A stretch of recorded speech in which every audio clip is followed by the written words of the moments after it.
Umuntu aravuka akanapfa. Reka duhere igihe umuntu avuka. Ikibazo gihora kibazwa ni kimwe gihora kigaruka kigira giti kuki dupfa? Ese biterwa n'iki? Bibiliya iratanga ibisubizo bisobanutse kandi itanga ibyiringiro by'ahazaza. None reka tubisobanukirwe muri iyi minota tugiye kubana kuri Habineza TV. Igihe tugiye kubana rero nitwa Abu Dhabi, iyi ni Habineza TV. Bana natwe usobanukirwe kuki umuntu apfa, ese ibi bintu byagenze gute kugira ngo urupfu ruze. Tugiye kubiganiraho rero ku buryo burambuye. Icyo ngusaba ni ugukora subscribe, ugafungura inzogera, ukajya muri comment ukandika ibitekerezo byawe, ugakora share niba ikiganiro cyagufashije, ntiwibagirwe no gukora like. Reka dutangire ku buryo burambuye. Muri iki kiganiro turaza kwifashisha Bibiliya kugira ngo tuze gusobanukirwa byinshi birambuye.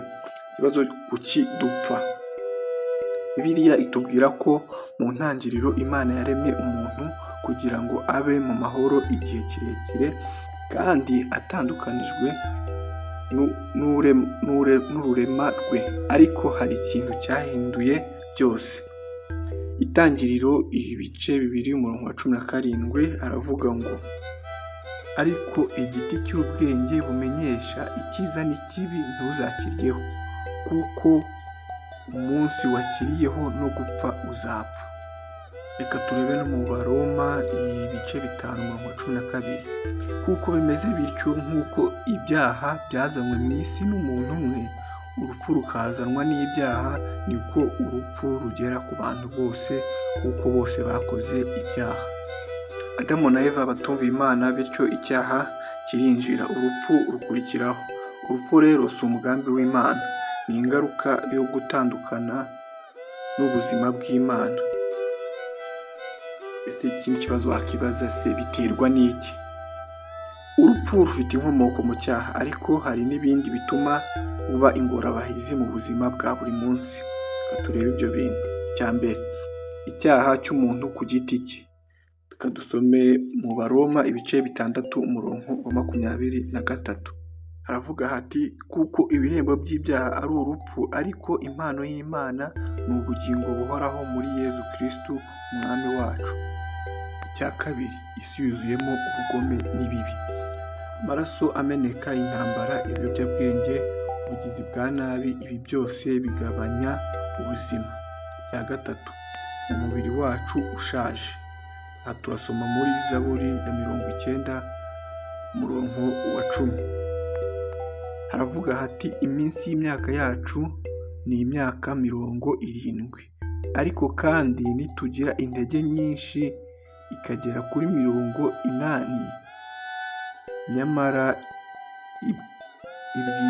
ibyiratwa byayo ni imiruho n'umubabaro, kuko ishira vuba natwe tukaba tugurutse. Umubiri urarwara, ukavunika, ugasaza, ni bimwe mu byerekana ko tubaho mu isi yaguye. Ni iki twakora? Dore ibisubizo bibiri itanga. Icya mbere, kwihana no gusubirana n'Imana.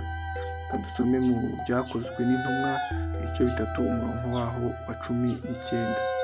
Haravuga hati nuko mwihane muhindukire, ibyaha byanyu bihanagurwe, ngo iminsi yo guhemburwa ibone uko iza ituruka ku Mwami Imana. Kwihana bitugarura mu buzima bw'Uwiteka, bikadukiza urupfu rwo mu mutima. Icya kabiri, gukurikira Yezu watsinze urupfu. Dusome muri Yohana ibice 11:25. Dusome mu izina rya Yezu. Yezu aramubwira ati ninjye kuzuka n'ubugingo, unyizera naho yaba yarapfuye azabaho. Yezu yatsinze urupfu ku musaraba, kandi umwizera wese ahawe ubugingo bushya, ubwo Bibiliya yita ubugingo bw'iteka. Icya gatatu, kubaho mu mucyo no kwirinda icyaha. Dusome mu Migani ibice 3:7-8. Dusome mu izina rya Yesu. Ntiwishime ubwenge bwawe, ujye wubaha Uwiteka kandi uve mu byaha. 8. bizatera umubiri wawe kuba mutaraga, ukagira imisokoro mu magufwa yawe. Kwirinda ibidutandukanya n'Imana bituma tugira amahoro, ubuzima burambye kandi bufite agaciro. Icya kane, kwizera isezerano rizamuka.